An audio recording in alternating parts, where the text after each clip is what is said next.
avui a la presentació del llibre Arquitectes jardiners de Barcelona 1888-1992, un llibre editat per l'editorial de, ho dic així, que no se'ns enfadi l'Ariadna, per l'editorial de l'Ariadna Álvarez, és a dir, per altri, un llibre d'Eva Jiménez i de Xavi Llobet, i amb el pròleg d'Eduard Bru, i un llibre que es presenta dins del marc del festival, model i tota aquesta història que més o menys tots coneixem, més enllà de les instal·lacions que hi ha per tota la ciutat.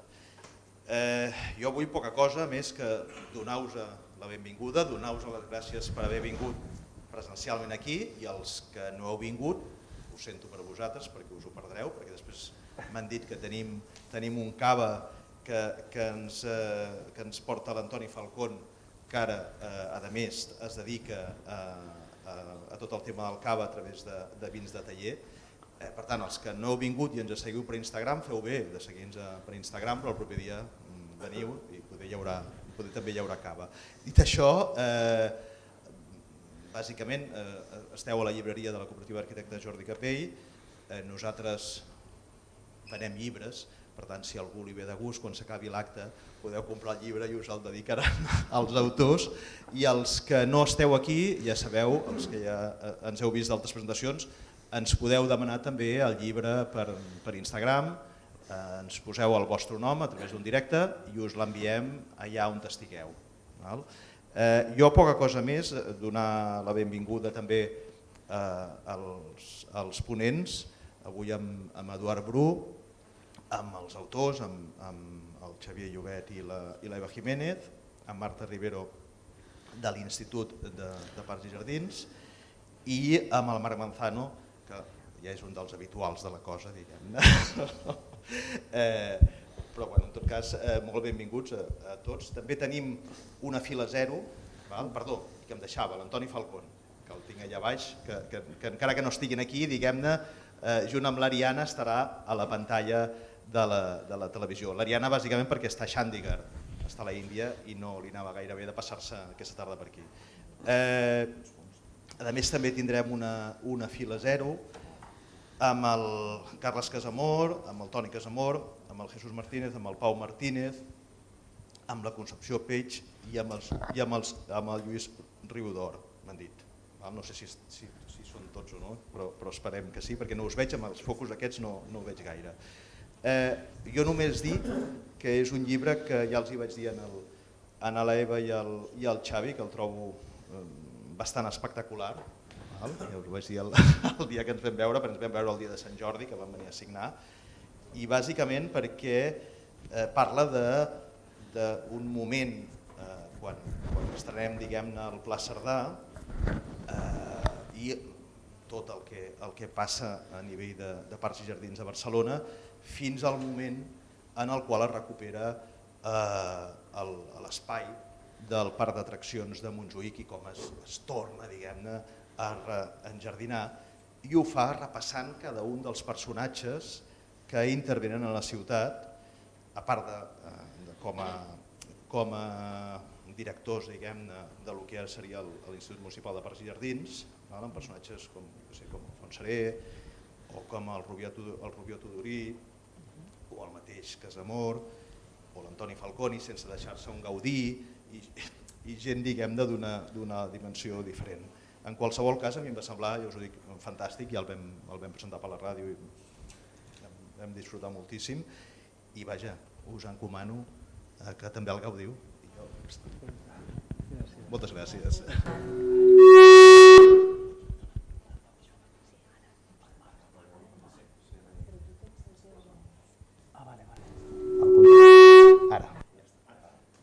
Bé, ara em sentiu, oi? Bona tarda a tothom, benvinguts. El Marc deia que sóc un habitual, però és el primer cop que presento, Sóc habitual de l'altre costat, però bueno. Vull agrair a l'Eva Jiménez i al Xavier Llobet que hagin pensat en mi avui per estar aquí. Per mi és un goig, la veritat, moltes gràcies. I abans de procedir a donar la paraula, que després us presentaré després part del currículum de totes aquestes extraordinàries persones que tinc aquí, i en pantalla. Jo volia parlar de la importància arquitectònica, patrimonial, social, artística i ecològica dels jardins i que ho faré citant, fent 3 cites. I penso que tot això és objecte del llibre, també, i per tant em semblava important com manifestar aquesta relació arquitectura, jardineria o jardineria, agricultura, paisatge i arquitectura. Bé, començarem la Carta de Florència, suposo que tots sabeu, del 1981, impulsada per UNESCO i redactada per ICOMOS i IFLA, on parla que un jardí històric és una composició vegetal i arquitectònica d'interès públic i que com a tal es pot considerar un monument. Es tracta doncs de la creació d'un paisatge cultural reduït, modelat per la mà humana i que es manté en el temps, creix i es transforma i al qual li atribuïm un significat social. La segona cita, són 3 només, aniré molt ràpid. La segona és del Jordi Díaz, que és enginyer tècnic agrícola, treballa a l'Ajuntament de Barcelona a la direcció d'Arquitectura, Patrimoni, i que entre altres, no sé si el coneixeu, porta un blog que es diu Jardins i Patrimoni, un blog online i un compte de Twitter que és superinteressant i va parlant de jardins, de curiositats, fotografies antigues, i jo el segueixo. I ens diu que els jardins es poden definir com l'expressió de les estretes relacions entre la civilització i la naturalesa, un espai pel gaudi, propici a la meditació o al somni, i que dona testimoni d'una cultura, d'un estil i d'una època, que ve a ser aquest llibre. Per últim, citar a Lucia Serredi, que és una paisatgista italiana, i ella ens parla dels jardins com una part integrant i complementària a l'arquitectura, però també com un element arquitectònic autònom i que pot ser una síntesi d'estils i vanguardia d'inquietuds. Sense més, volia com introduir aquest tema, sobretot de jardins, ja diria que històrics, quasi tots. I sense més vull passar a presentar-vos la persona amb què sense ella no seria possible aquest acte, que és aquest objecte que tenim tots, o tenim tots aquí.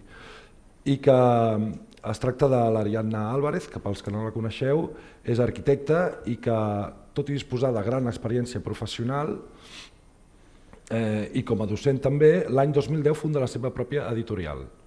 No és que deixi l'arquitectura, és que la veu des d'un altre punt de vista. Altrim Publishers, que es dedica a la promoció de l'arquitectura i la cultura urbana. En un principi va començar a l'Índia, per això la tenim online, i al sud-est asiàtic, i en l'actualitat aquesta editorial també participa en diferents projectes editorials per a la promoció de l'arquitectura, com és l'exemplar d'avui. Tot seguit, us faig la presentació a tothom i així podem anar. Tot seguit parlarà la Montse Rivero, que està aquí al meu costat, que és llicenciada en Prehistòria i Història Antiga per la Universitat de Barcelona, tècnica especialista en jardineria per l'Escola Rubió i Tudurí i postgrau en jardineria i paisatgisme per l'Escola d'Agricultura de la Universitat Politècnica de Barcelona. És professor de convidada al grau de paisatge, màster de paisatge i el MV Land Arcs de l'UPC des del 93 i fins a l'actualitat. D'això ens coneixem. Des del 93? I imparteix classes d'Història de l'Art dels Jardins al Centre de Formació del Laberint de l'Ajuntament de Barcelona. És també adjunta a la Gerència de Medi Ambient i Serveis Urbans. Després ens parlarà Eduard Bru. Eduard Bru és arquitecte i actualment és catedràtic emèrit de projectes arquitectònics. És autor, entre molts d'altres projectes, de l'àrea olímpica de Vall d'Hebron. La meva obra favorita seva és el Centre Històric de Granollers. Va ser director de l'ETSAP, va ser vocal de cultura d'aquest col·legi d'arquitectes i va ser també codirector de la revista Quaderns amb Josep Lluís Mateo. I els protagonistes, escriptors d'aquest llibre, Eva Jiménez i Xavi Llobet són arquitectes i professors a l'Escola d'Arquitectura de Barcelona de projectes arquitectònics. Tots dos van fer les seves tesis sobre Mies van der Rohe. L'Eva sobre el pilar i la seva materialitat amb el concepte de transferències tecnològiques i plàstiques i el Xavi sobre l'espai públic i la ciutat amb el concepte de desurbanització. Tots dos són membres de la comissió tècnica de la Fundació Docomomo Ibèric I el Xavier Llobet també és director de la línia del màster de Contemporary Project. Afegir que aquí al Raval hi ha una botiga de material ceràmic que va inaugurar fa un any, que es va inaugurar pel senyor Collet. Present avui aquí a la sala en aquesta fila zero o públic tan extraordinari que tenim avui. Moltes gràcies, després tornaré a repescar el micro i ara dono la paraula a l'Ariadna.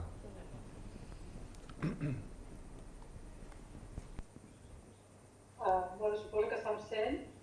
Sí.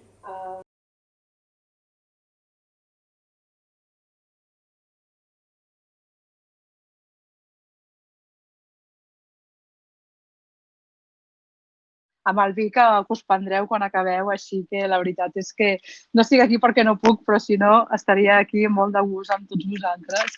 Volia donar les gràcies al Marc, a la Capell, com sempre, per acollir-nos aquí. També a les persones que esteu aquí intervenint i que acompanyeu a la Eva i al Xavi. Al Xavi i a la Eva per confiar el seu projecte a mi, amb una editora que està a la Índia. I no em vull enrotllar gaire, tampoc volia parlar gaire sobre, perquè penso que tots vosaltres en sabeu molt sobre el tema del llibre. Volia només parlar una mica com a editora d'aquesta feina que han fet el Xavi i la Eva, de com l'han fet. Realment és una feina de recerca que s'ho han currat moltíssim. I després a mi el que em va impressionar molt de fer el llibre era amb la precisió amb la que ells sabien el que volia fer. Moltes vegades, jo treballo amb molts autors que són arquitectes, però realment ho tenien claríssim com ho volien fer. Era com si estiguessin fent un projecte d'arquitectura. Estava tot calculadíssim meticulosament i sabien perfectament el que... I això la veritat és que em va agradar molt de dir, ostres, perquè moltes vegades els llibres també van i venen i es canvien i ells tenien claríssim. Em va agradar des del principi aquesta idea que volien fer un assaig. No? Ells em van dir, no, nosaltres volem fer un assaig, volem fer un llibre per la gent de Barcelona, pel públic en general. Moltes vegades els arquitectes volem fer llibres per arquitectes i també em va agradar molt aquesta idea de dir, no, nosaltres volem fer un llibre per tothom, que la gent el pugui llegir i pugui entendre, i volem explicar una història. Això també em va agradar molt perquè potser per deformació estic massa acostumada a fer llibres d'arquitectura, no treballo tant l'assaig, treballo més monografies, llibres de projectes, guies. Llavors, això de literatura, diguéssim, no? Que vull dir, realment els llibres són literatura, doncs tornar a aquest concepte de l'assaig realment em va agradar molt i he disfrutat molt el procés i ara és el moment també de veure com la gent, els lectors, l'acolliu. A mi m'ha agradat molt, que he de dir, l'he publicat, però és veritat que és un llibre que, com ha dit el Marc, està molt ben escrit, explica una història a través d'uns personatges, tot està molt ben escollit i us passo la paraula i gràcies a tots els que heu vingut, la fila zero.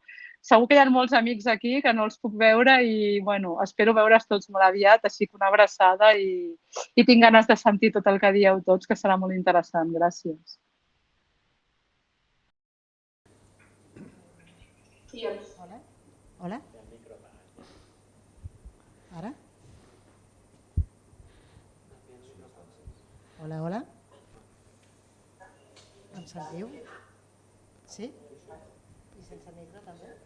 No, sense micro si no em sentiran, d'acord. Hola, doncs, primer de tot agrair al Xavi i a la Eva que m'hagin convidat a estar aquí amb vosaltres i poder compartir les reflexions que m'ha suscitat la lectura d'aquest llibre.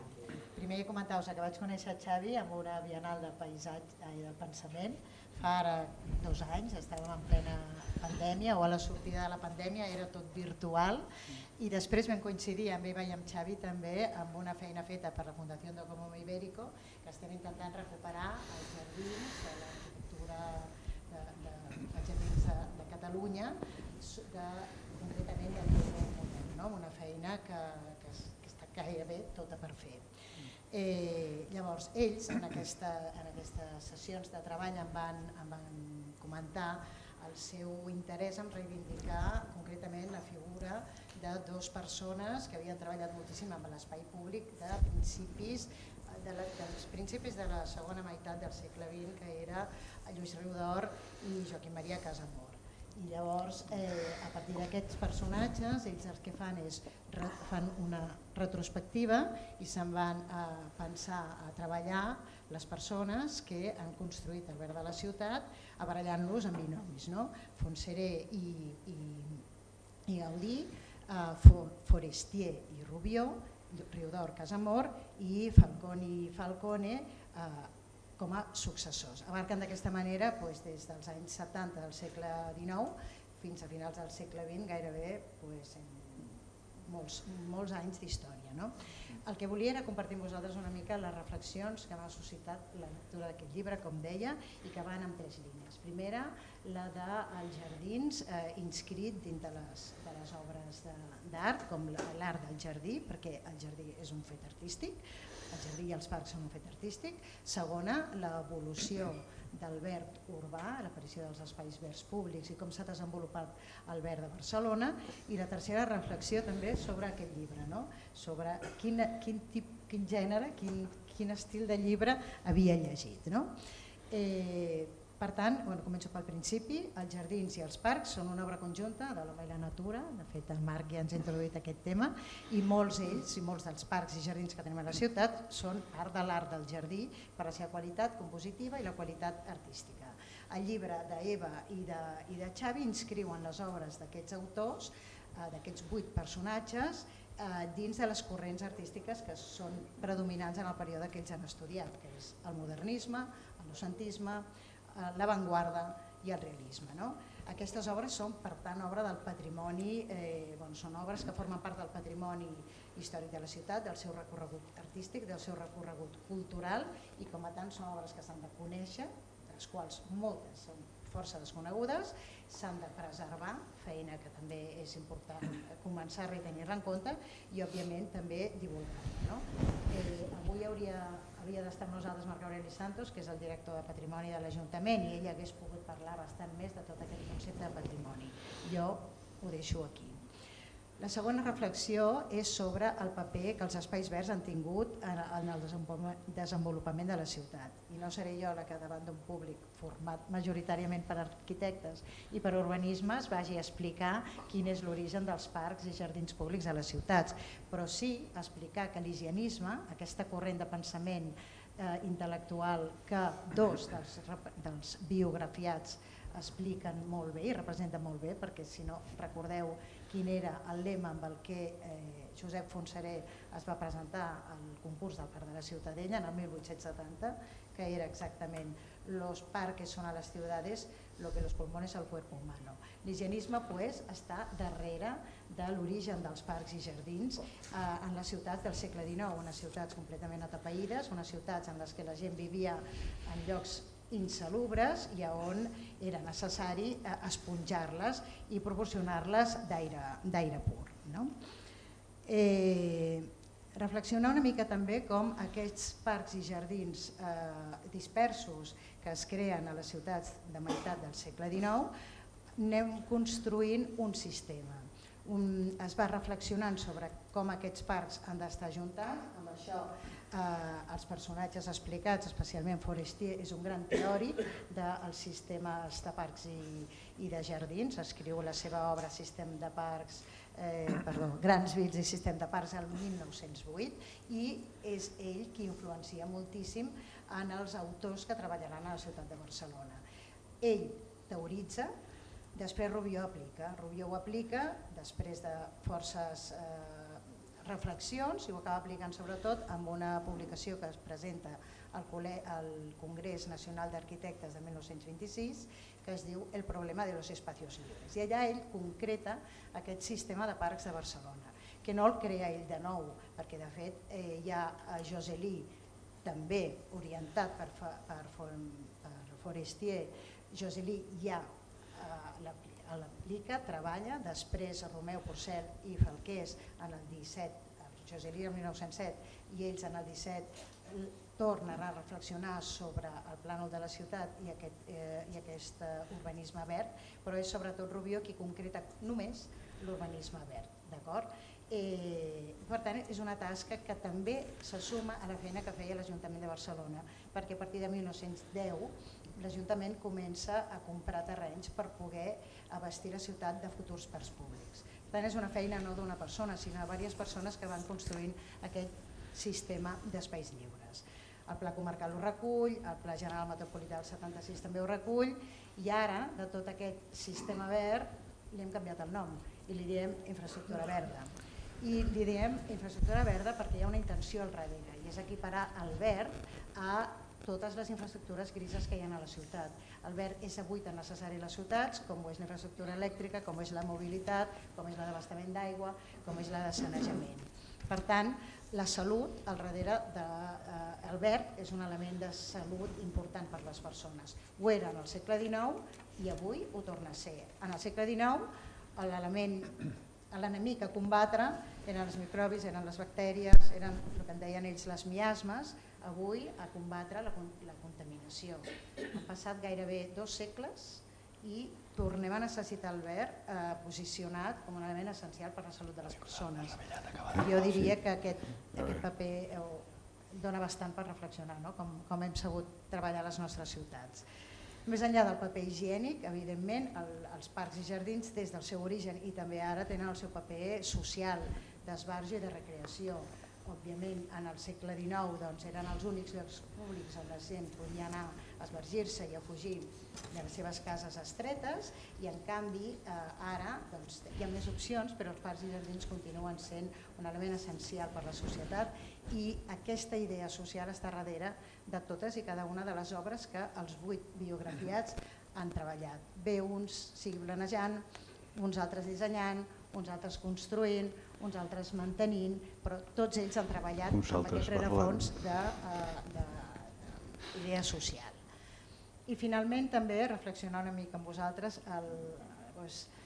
la sensació que vaig tenir quan vaig tancar la contraportada del llibre. Vaig tancar el llibre i vaig pensar, quin llibre has llegit? Què has llegit aquí? Jo confesso que la meva formació d'historiadora em fa que em senti molt còmode amb llibres allà on les dates i les dades les anem a buscar arxius, les comprovem, les verifiquem, etc. I això és un llibre de recerca. Jo considero que això no és un llibre de recerca.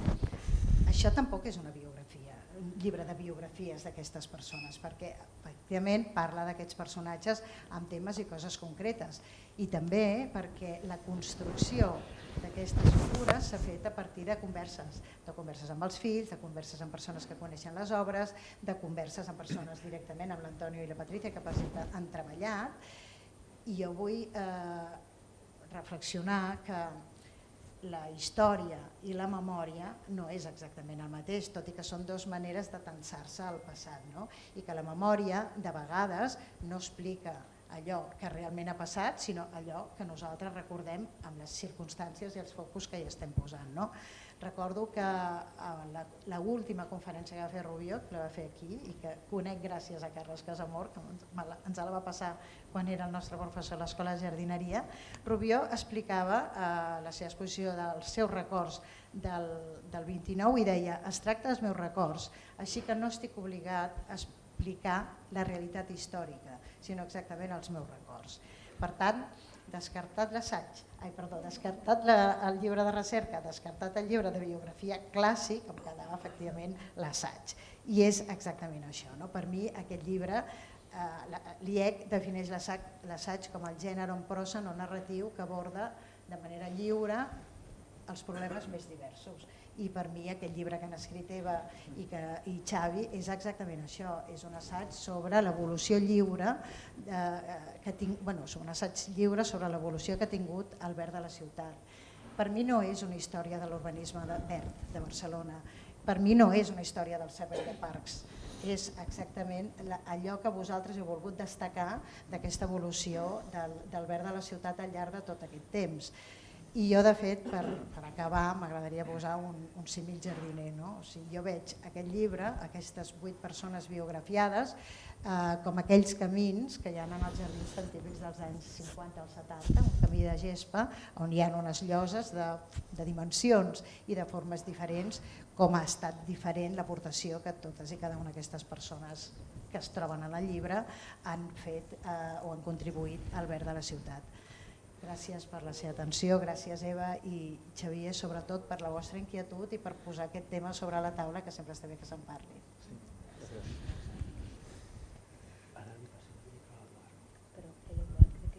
Ja té. Tu ja pots parlar. Tinc això incorporat, no? Com aquests que operen, que ja tenen tot. No, seré brevíssim perquè em sembla que tots sabeu més del tema que jo. Llavors només explicaré una cosa, que aquesta sí que la sabem pocs, però que realment em va pertorbar positivament. Jo era estudiant a l'ETSAP i van convidar el professor Rubió i Tudurí a fer una classe. Jo no sabia ben bé qui era, ho sabia, però no gaire cosa. Ja vaig notar per l'èmfasi que posaven els professors que allò era una cosa singular, etc. Llavors, com us podeu imaginar, jo esperava realment un titan i un senyor petitíssim, molt gran, costava una mica d'entendre, però tenia una veu molt potent, per cert. Sí, tenia una veu molt potent. Molt bé, doncs això anava a començar, segons l'estàndard, i diu, un moment, perquè havia un estudiant, no sé, estudiant, òbviament, per allà. Diu, un moment, vostè. Tothom es feia el boig, perquè no... Sí, no, vostè. Aquest vostè es va aixecar i diu, no miri lateralment, miri frontalment. Aixequis i vagi a la finestra. Però no li deixava, a la finestra no li deixava fer així, sinó que tenia que anar com una mena de robot. Posis a la vora del vidre. L'altre, més a la vora del vidre. Al final va quedar pràcticament enganxat. I bueno, molt bé. Digui'm, vostè ve cada dia aquí, o pràcticament cada dia? Sí senyor, jo soc estudiant. Molt bé, d'acord. Per quina banda surt el sol? L'altre no. Estic preguntant per quina vostè ve cada dia, mira per aquesta finestra, diverses vegades, etc. I no sap per on surt el sol? No. I vostè vol ser arquitecte? Sí. Ha de canviar la seva relació amb la realitat.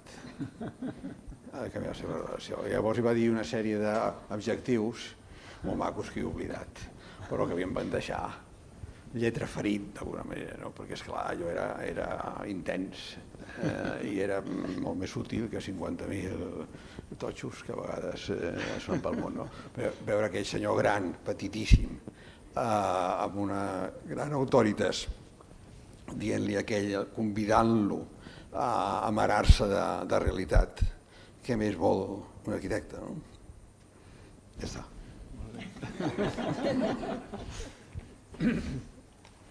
Molt bé, moltes gràcies a tots. Nosaltres intentem fer una breu explicació del llibre, que intentarem que siguin unes pinzellades, que no és fàcil, perquè la veritat és que el llibre té com molta informació, amb poc text, però té molta informació i que no la podem donar tota perquè es faria molt llarg i complicat. El que sí que dir això, que el llibre sí que és un assaig, jo crec que ho han dit molt bé la Montse i l'Ariadna, i el que volia ser com a assaig, el que vol ser és construir un relat, un relat que creiem que no hi era o estava desdibuixat. El relat de la Barcelona verda, la Barcelona moderna verda. I és perquè creiem que sí que hi ha un relat de l'arquitectura de Barcelona i de l'urbanisme de Barcelona, però no hi ha el relat del verd de Barcelona. Creiem que és una cosa que falta i creiem que aquest llibre és un primer grau, unes pedretes, com has dit tu, per convidar els altres a continuar fent aquest relat d'alguna manera i arribar a fer recerca i tesis i biografies i el que sigui, però és com un primer pas per nosaltres. Al mateix temps és un relat fet a través de 8 persones i el que hem volgut fer és aquests 8 relats, el relat de cadascuna d'elles, que també hem vist que no hi era, no hi era aquest relat de cap dels 8, només del Gaudí, però està fet el relat del Gaudí arquitecte, no del Gaudí en relació amb el jardí i amb el paisatge. Llavors nosaltres aquest llibre l'hem pogut fer gràcies sobretot a la confiança i l'ajuda de Rodolf Collet, a Ceràmiques Collet, a l'Ajuntament de Barcelona i la universitat, que són els 3 paraigües que ens han donat cobertura. Després també va néixer això també gràcies o dins d'un marc creat per la Fundació Locomó Ibèric, que aquí hi ha alguns representants, que hi ha molta gent, i l'Associació Jardins i Jardiners, que hi ha una relació per registrar els jardins moderns de Barcelona i d'allà va néixer aquesta idea també, com una idea complementària d'aquesta altra tasca. I dic que aquests relats que hem pogut fer, els hem pogut fer gràcies a 2 coses. Una és gràcies a les entrevistes i les converses que hem tingut amb moltes persones que van conèixer o que han estudiat aquests personatges, com són Concepció Peig, vicepresidenta de l'Associació d'Amics de Gaudí, que ens vam apuntar a una visita guiada que va fer ella i no li vam entrevistar perquè vam fer tantes preguntes que aconseguim que era una entrevista. I després a Lluís Riudor, fill de Lluís Riudor, que també es va ajudar a trobar un altre component important per construir aquestes vides o relats, que era el context, que és una cosa que també l'Eduard defensa sempre molt. Per entendre el personatge, mireu el context. Llavors, entre les entrevistes i el context hem pogut fer aquests relats. Després Carles i Toni Casamor, fills de Joaquim Maria Casamor, i hi ha Antoni Falcón i Patricia Falcone, que hem entrevistat directament. Que gràcies a ells hem pogut construir també els seus relats. Esperem que siguin relats útils, que és una mica el que diu l'Eduard, com aquestes, quasi com explicar un conte, però que el conte potser no és literal ni és fidedigne, però et dona una idea del que hi ha darrere, t'ajuda a entendre la realitat. I així. Ara el que farem és explicar una mica, l'Eva explicar l'índex, però anem explicant un a un, ens anirem passant el micròfon. Així no estarà tan pesat. Jo ara ja anava a explicar l'índex, però com la Montse ja ha fet un relat ràpid, comentaré només un parell de coses. Sí que és veritat que està fet a través d'un relat de cadascú dels 8 personatges, aquest llibre, que fins ara existia només aquest relat potser des del punt de vista de l'arquitectura i de manera fragmentada. Nosaltres és veritat que escollim molt bé de manera intencionada els parcs, però també els personatges, deseleccionem, deixem de banda alguns que potser no ens encaixen per entendre aquest conjunt, el relat conjunt, perquè nosaltres en realitat creiem, o així ens agradaria que vosaltres també veiéssiu aquest assaig, que el que estem fent en realitat és un relat de la Barcelona gran. Nosaltres fem una mica una biografia d'una faceta de Barcelona, que fins ara hem entès molt bé Barcelona des del punt de vista de l'arquitectura, hi ha moltes visites guiades des de l'arquitectura i l'entenem perfectament, des de l'urbanisme, també hi ha moltes guies, moltes visites, però des del verd no, i ens hem adonat que realment és una faceta que ens ensenya moltes coses de Barcelona i que realment hi ha una lectura contínua que ens permet entendre moltes coses. Està estructurat en aquestes 4 parts que són èpoques i estils. Nosaltres li diem modernisme, noucentisme, avantguarda i realisme. Potser és molt reductiu, però ens ajuda també a entendre les parts. Hi ha sempre 2 personatges, 2 arquitectes, Fontserè i Gaudí, que després tenen els mestres jardiners, que són els experts en la botànica i en la part més científica de la jardineria i la vegetació. Per exemple, ells tenen a Ramon Oliva i a Jaume Coll. Després, Forestier i Rubió compten amb Miquel Altrufeu de mestre jardiner. Riudor, després de la guerra, va buscar al Trufeu a l'exilio, el porta, dirigeix durant una època l'escola de jardineria i allà formen a Joan Panyella, que serà el seu mestre jardiner.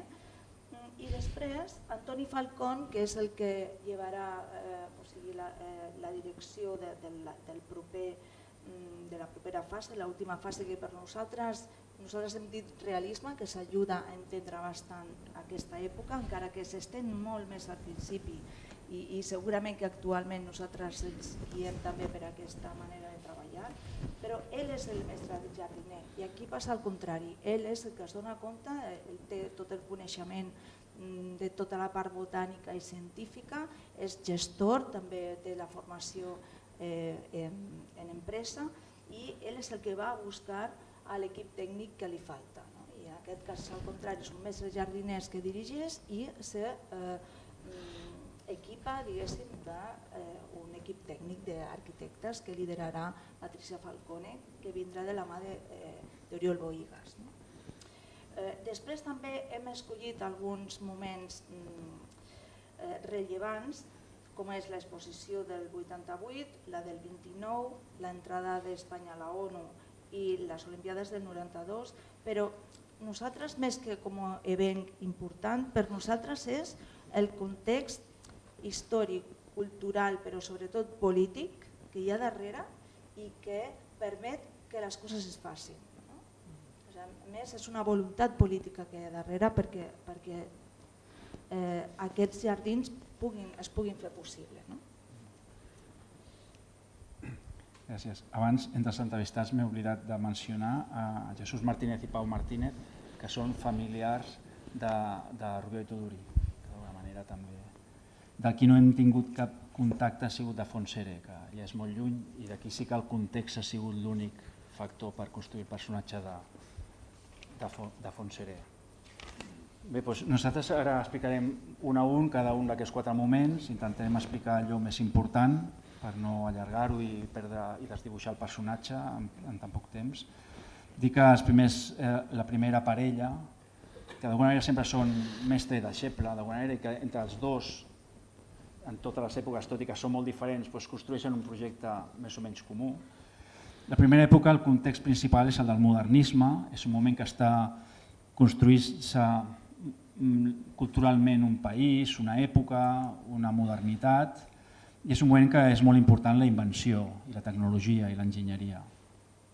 Aleshores, Fontserè, com tots sabeu, és l'arquitecte jardiner que fa el Parc de la Ciutadella i que hem d'entendre la Ciutadella com un dels grans elements que es fan amb la Barcelona Gran, com és l'Eixample, com és l'enderroc de les muralles i com és aquesta peça de jardineria de grans dimensions.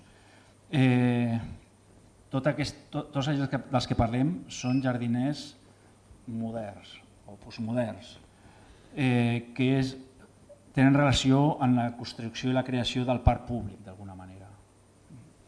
És un moment en què es fan les metròpolis.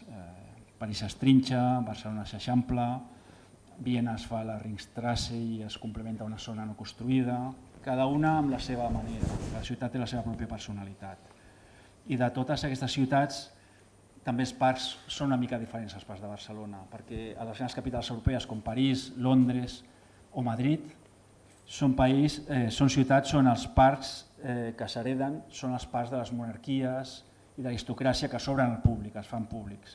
Però Barcelona, com no és una ciutat monàrquica ni té poder polític, el que fa és fer-se un parc de nova trinca. És un moment que també, des d'aquests moments revolucionaris, Fontserè és un revolucionari, amic de Prim, amic de Cerdà, es aconsegueix en aquest moment, per decret del general Prim, enderrocar la Ciutadella a condició que es faci allà un parc. I el fa el Fontserè, amb aquests nous criteris de nova modernitat, que ja no són els del barroc, els del Renaixement, són més aviat criteris més romàntics, més impressionistes, més del que està passant amb el món en aquell moment. Per fer-ho curt, direm que el parc té 3 elements importants des del punt de vista del disseny.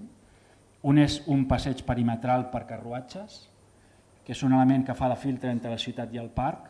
Des del parc tu no veus la ciutat de manera directa, la veus filtrada, i és un espai que ens fa recordar aquests espais que pintaven Manet i Pissarro a París, o que pintaven aquí cases Rossinyol o Utrill, d'alguna manera. És un jardí com impressionista. Aquest jardí té dues parts més, o aquest parc té dues parts més. Una és la part central, que és on es desenvolupa l'arquitectura de l'aigua i de lo grotesc, és on col·labora Gaudí. Gaudí, quan ve a Barcelona i es matricula d'arquitectura, el primer any ja va treballar al Parc de Ciutadella amb Fontserè i treballa allà fins que acaba la carrera, que llavors deixa de treballar i té els seus propis encàrrecs. I podríem arribar a dir que Gaudí és deixeble de Fontserè i que d'alguna manera ha tingut com una carrera en paral·lel, la carrera com a estudiant i la carrera en un despatx on ha après a treballar amb aquesta arquitectura tan diversa, gran i experimental. Hi ha elements al voltant de l'aigua que imiten les formes de les grutes, actualment han desaparegut en la part del darrere on hi havia l'aquari i que es repetiran al Parc de Samà i que també Gaudí recollirà. També hi ha una arquitectura de l'obra vista, que és la del dipòsit de les aigües, i del túnel des del parc que s'arriba al dipòsit de les aigües, que és una arquitectura de totxo, com encastillada, que també Gaudí reaprofitarà i tot això ho explicarà una mica millor l'Eva després. La tercera part és el parc científic o jardí botànic, on hi ha tota una experimentació dins de l'arquitectura també, igual que la cascada també és una arquitectura, on Fontserè experimenta amb les noves tipologies de la modernitat, fa el Mercat del Born, que és el primer mercat de ferro de Barcelona, ferro i vidre, fa l'hivernacle, fa ell amb Amargós, aquí el seu col·laborador és Amargós, i fa l'ombracle també amb Amargós, que s'acabarà i restaurarà Amargós quan Fontserè abandoni el projecte o el facin abandonar el projecte de Ciutadella. Nosaltres conjecturem, és una conjectura fàcil, però creiem que totes aquestes arquitectures són pioneres a Barcelona, són arquitectures que es fan al mateix temps que els gratacels de Chicago, Suez està a Barcelona també, i creiem que aquestes arquitectures són el punt de partida de les façanes del darrere de l'Eixample, que és la modernitat de la nostra ciutat. Són les arquitectures que surten del jardí, com les de Paxton, com les de Monier, molta arquitectura moderna ha sortit del jardí. I aleshores Gaudí, quan acaba els seus estudis, ja deixa de treballar en el Parc de la Ciutadella i gairebé un dels primers encàrrecs que té és el de la finca Güell. I el que ens donem compte és que Gaudí el que fa és traslladar allà tot el que ha après en la Ciutadella amb Fontserè. I veiem, per exemple, com repeteix una mica tot el que ha après amb aquell pas per sota del carrer Wellington, el reprodueix en les portes de la finca, les gelosies de l'ombracle les repeteix en les finestres també dels pavellons, que també torna a fer en la façana de darrere del Palau Güell, i d'alguna manera va experimentant i va establint cert paral·lelisme a diferent escala, perquè la Ciutadella és un parc per tota la ciutat i la finca Güell és per una família, però sí que trobem paral·lelismes, la font amb la cascada, la pèrgola amb l'ombracle, i després una altra cosa també que passa és que Gaudí, quan va treballar a la finca Güell, allà coneix el Cinto Verdaguer, que l'ha convidat al Güell per passar aquí uns dies o una temporada i està escrivint l'Atlàntida. I quan el coneix pateix una transformació personal i professional i intenta convertir la finca Güell en el jardí de les Hespèrides de l'Atlàntida. Apareixen moltes pistes que ens ajuden a comprovar això i podem aventurar que potser la finca Güell la podrien haver pensat i fet junts, Verdaguer i Gaudí perfectament. Llavors, la finca Güell és un terreny bastant pla i llavors Gaudí fa dos jardins en una topografia bastant pronunciada, gairebé en la muntanya, que és el Parc Güell i els Jardins Artigues. Els dos se basen en la construcció d'un recorregut, un va en ziga-zaga i l'altre fa una forma de creu, però els dos intenten mantenir en la medida del possible la topografia original i el caràcter forestal del parc, fins i tot multiplicant la vegetació per una vegetació pròpia de Catalunya, que es troben en les excursions que fan per les muntanyes de Catalunya, de pins, xiprers i llorers, i aquests viaductes se superposen a les topografies, no? I se van tocant o desenganxant en funció de com se van trobant per el paisatge, i en realitat són recorreguts, per exemple, en el Parc Gaudí, a través de la història del Mediterrani, la història d'arquitectura del Mediterrani, que ens porta des de la Grècia clàssica fins a la cima del cristianisme pagà. Bueno, això s'ho explica molt bé Concepció Peig, no? en la visita que fem. No? I després baixes per detrás a través del paisatge fins que et trobes amb la nova arquitectura, que és la que fa ell. No? I d'alguna manera, i després també quan Gaudí fa el Jardí Artigas, podríem aventurar-nos una mica a dir també que podrien estar inspirats en el poema del Canigó, no? Perquè també allà hi ha referències al paganisme i al cristianisme, és en els orígens del Llobregat, quan també Verdaguer està formulant com seria l'origen de Catalunya, i amb tota aquesta construcció i aquest tàndem de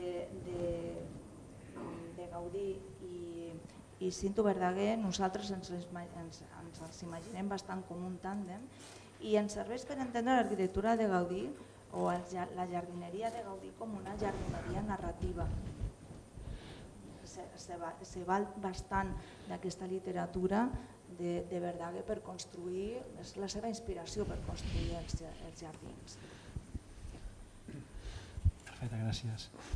Sí, de fet, hem vist com d'alguna manera, primer a partir de la ciència i després a partir de la narrativa i la cultura i la imaginació, de construir aquest imaginari català o barceloní a través del jardí. Ara entrem en la segona època, que és el noucentisme. És un moment en què hi ha un moviment polític important al voltant de Prat de la Riba, on realment el que es busca és traslladar a la política allò que s'havia fet abans amb la cultura, amb el modernisme.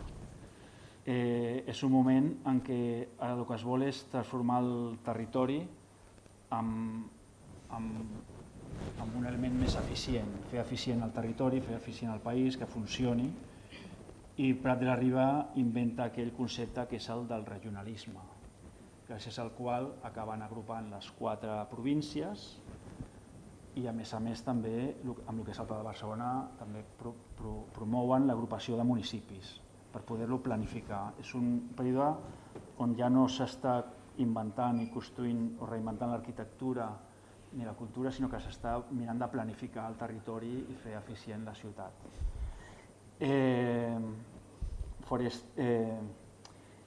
Diguem-ne que per poder tirar endavant aquesta agrupació de municipis i lligar el Pla de Barcelona a l'Eixample de Barcelona amb els municipis veïns, cal un projecte nou. Un projecte nou i es convoca un concurs que el convoca Puig i Cadafalch, que està en aquell moment de regidor a l'Ajuntament, i és el concurs del Pla d'Enllaços, que guanya Joseli. Un cop guanyat, triga uns anys a aprovar-se, perquè es modifica, s'adapta. Entre aquestes adaptacions, una és, li demanen a Gaudí que pensi a l'entorn de la plaça de la seva família, l'acaba pensant, però amb una mica de retard, però no és un projecte fàcil, acaba 3 anys més tard del que li van demanar i no acaba entrant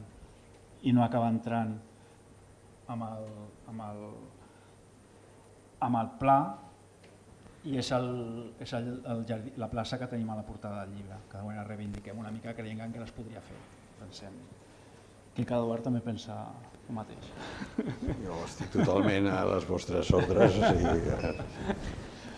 I un altre projecte que també s'inclou, a part de molts altres coneguts i més urbanístics, és una idea de Puig i Cadafalch de fer una segona exposició universal. Aquesta segona exposició universal es dibuixa al Besòs, perquè es vol fer al Besòs. Igual que es va voler fer al principi el primer parc al Besòs i al final es va fer a la Ciutadella, aquest també es considera que la ciutat encara no arriba tan lluny i es decideix fer més a prop i fer-ho a Montjuïc. A partir d'aquí es fa aquesta exposició i s'ha de reurbanitzar i enjardinar, i Cambó va buscar a Forestier, que és un dels conservadors de parcs i jardins de París, i Forestier ve aquí a planificar no només Montjuïc, sinó també el parc de Pedralbes, que no es fa. I el que hem vist, i també parlant amb la Patricia Falcone, que és experta en Forestier, i ens ha ajudat molt ella a entendre el personatge de Forestier, és que realment Forestier es fa realment continuador del pla d'enllaços, l'entén i l'assimila. I podríem dir que aquests dos parcs de Forestier són com dos enllaços dins de Barcelona. En el cas de Montjuïc, per exemple, l'avinguda Ferrer i Guàrdia, que s'estén, continua en curva i puja fins a l'avinguda Miramar, fins al mar, seria un enllaç entre dos parcs de la fira, perquè s'havia de fer la Fira de Port, que finalment no es va fer, però arribava al mar, i des d'allà es podia continuar caminant per el front marítim fins a la Ciutadella, fent aquest sistema de parcs i jardins a través d'alguns enllaços. El projecte de Forestier principal és aquesta via curva.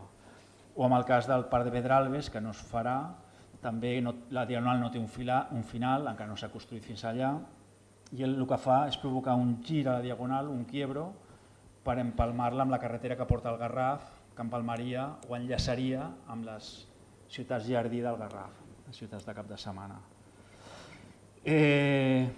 Gràcies a Patrícia hem pogut saber també que Forestier, a una petita escala més propera, també tenia alguns criteris de disseny específics, que són eines de treball. Aquí creiem que són bastant importants.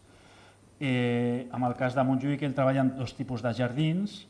Uns són els jardins propis, de descans, d'estada, com la Font del Gat, la Pèrgola, o el Teatre Grec, el Roserar, on està el Teatre Grec actualment, i uns altres jardins d'acompanyament, que són els que permeten connectar la ciutat amb la muntanya. I són jardins que segueixen els camins d'aigua, aprofitant el soroll i les fonts per construir aquests camins de pujada i baixada, que són aquests jardins d'acompanyament perquè acompanyen l'aigua i t'ajuden a pujar.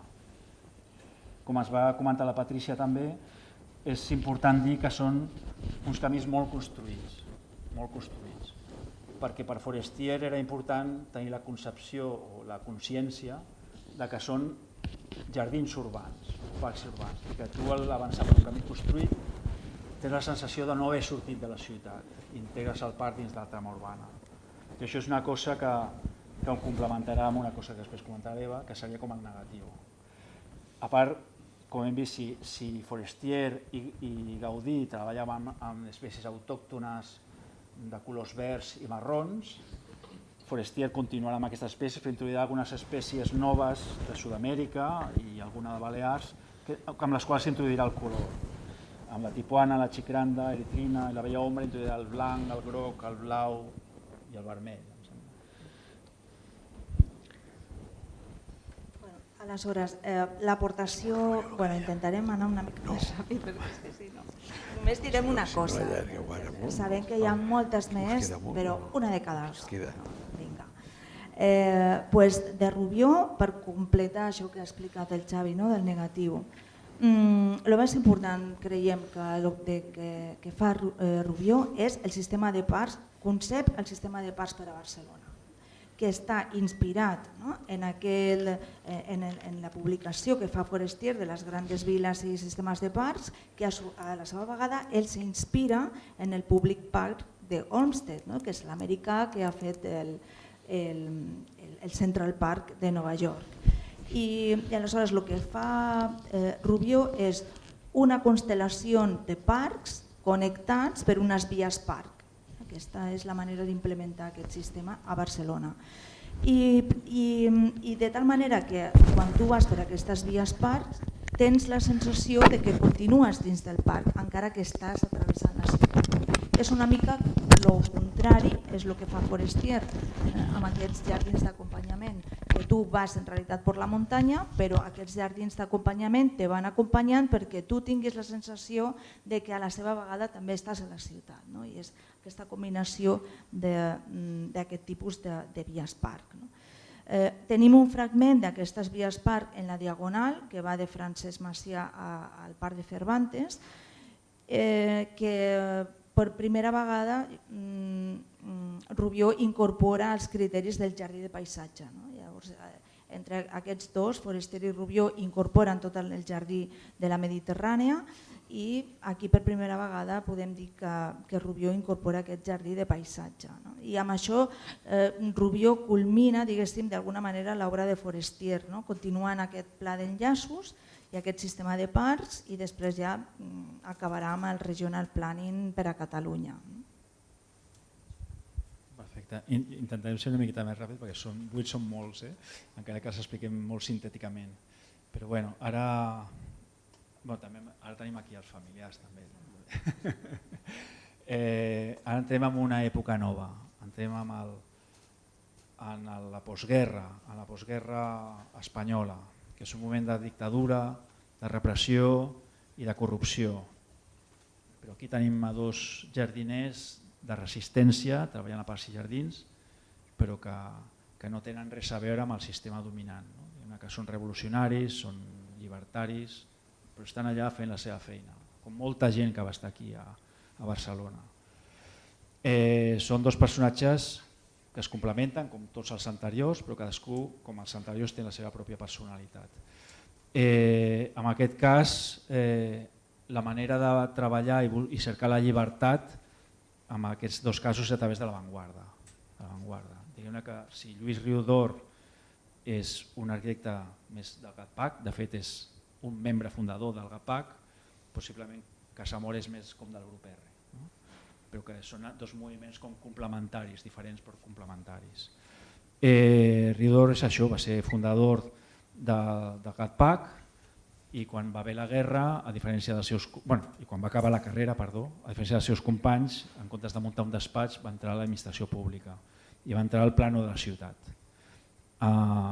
Després de la guerra va continuar amb aquest càrrec, ell va treballar amb la resistència passiva contra la revolta franquista, però quan ja va estar aquí va entrar a dirigir Parcs i Jardins perquè Rubió es va haver d'exiliar també. De fet, tots els personatges s'han mig exiliat. Forestier va haver de deixar el parc,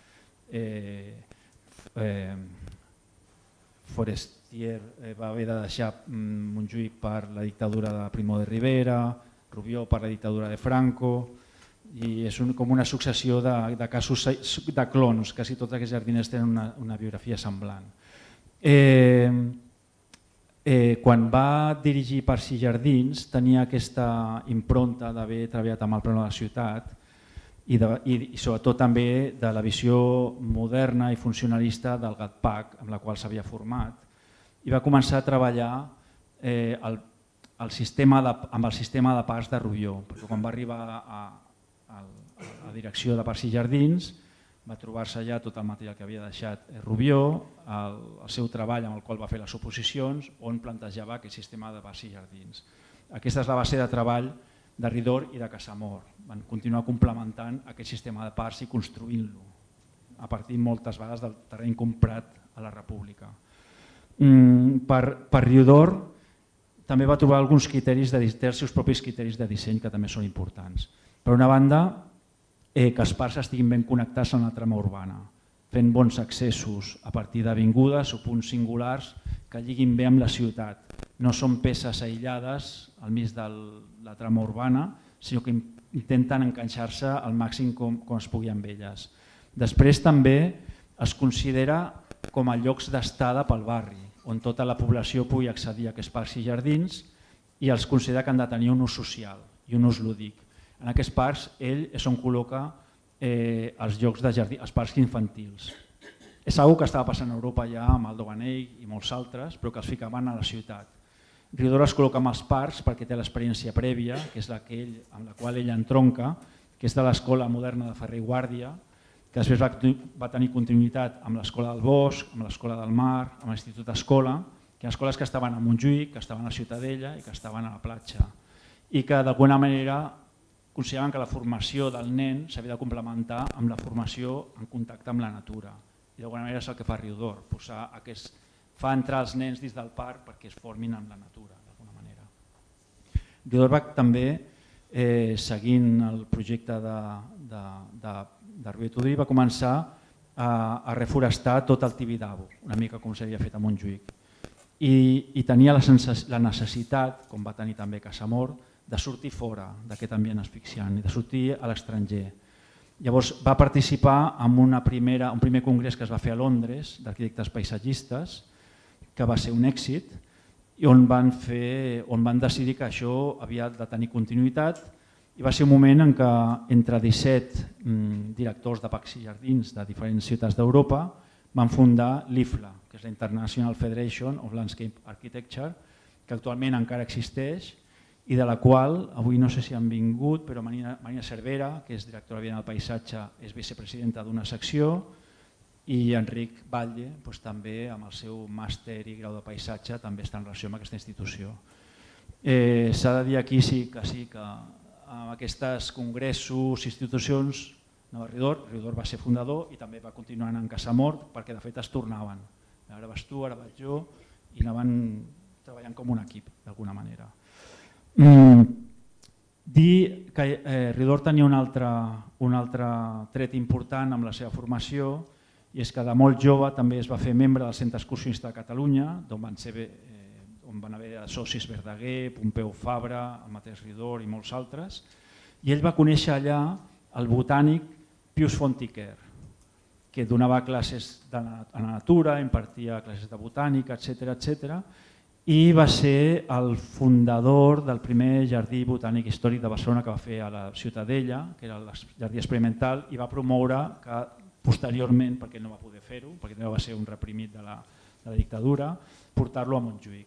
A Montjuïc es va portar més tard, va portar el deixeble de Pius Siquer, però també de la mà de Riudor. Això, d'aquí d'alguna manera es podria ajudar a entendre una tradició d'aquests jardins, molts dels quals estan relacionats amb la botànica, com per exemple la Rosereda de Cervantes, que va fer Ridor en col·laboració amb Casamor, el jardí de cactus, el jardí dels nenúfars, que això ho comentarà després seva. Quan Ridor va sortir també de l'Ajuntament perquè va ser acte d'un testimoni, d'un acte de corrupció de l'alcalde Porcioles i el van fer fora, era el 68 i es va fer seguidor dels moviments ecologistes europeus amb la revolució, un senyor gran però revolucionari, i allà és on es va trobar amb molts dels seus amics botànics que formaven part d'aquest moviment. I aquí va seguir i, tal com ell diu, després el successor va ser Joaquim Maria Casamor. De Joaquim Maria Casamor nosaltres ens agradaria destacar ara una mica com s'enfronta ell al disseny del jardí, que sota el nostre punt de vista construeix bastant, és una escenografia. Cada vegada que fa un jardí, aquesta és la manera d'enfrontar-se al seu disseny. I el que fa és una successió de paisatges a partir d'un itinerari, una xarxa d'itineraris que va construint aquesta successió. I això, per exemple, ho fa en la Fira Jardinova, que és sorprenent algunes de les imatges que podem veure, on es veu tot aquest paisatge dins d'un edifici, no com una successió de casetes, com seria una fira com la que podem tenir ara de Construmat, sinó que és un paisatge únic en el que tu, a través d'aquest itinerari, vas veient diferents paisatges vegetals diferenciats, però també tenen una idea de conjunt. La seva dona, Conxita Maldonado, era membre d'Amics dels Museus de Catalunya i especialment era molt activa amb la Fundació Miró. I aquesta època coincideix quan Miró fa les 4 benvingudes per a Barcelona. Ells incorporen o impulsen molt la incorporació de l'escultura en els parcs i espais públics de Barcelona. I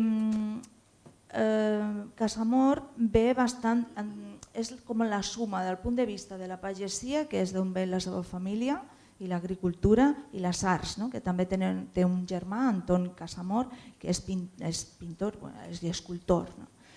I creiem que aquest punt conjunt de l'agricultura i la pagesia i l'art és el que l'inspira per fer els seus paisatges, els seus jardins.